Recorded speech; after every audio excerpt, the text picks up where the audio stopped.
I'm Kelsi with Peacock Family Chiropractic. We're a Max Living Health Center in Fishers, Indiana, and I wanted to share with you one of my favorite ice creams that is a healthy version of ice cream. It's simple and you can have as few as 2 ingredients.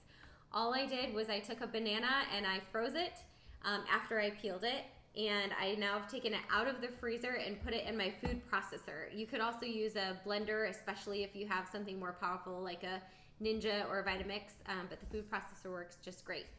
I'm going to add in a couple ingredients. I'm going to add in some cherries and some chocolate. So this chocolate is 70% cacao.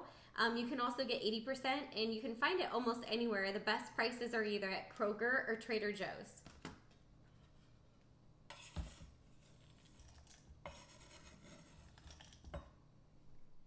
You also can add some coconut milk. That's just going to make it a little bit more creamy and easier to blend.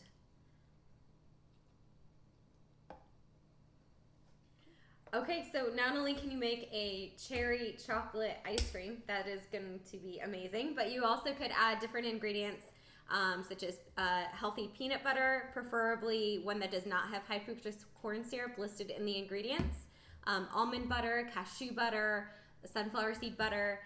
You could also simply add some vanilla with some coconut milk. That's going to make it just a little bit more creamy. You could add coconut flakes, pineapple, kind of make it, pineapple coconut, and blueberries. So the list goes on and on. You can use fresh or frozen fruit, and you can use whatever ingredient sounds like it'll just make your day. Okay, so it's really as simple as that, and not only do I love these ice creams, but my whole family does. So it's really simple, and just put together a few ingredients that you think you'll enjoy and try it out. Have a happy summer. Ingredient sounds like it'll just make your day.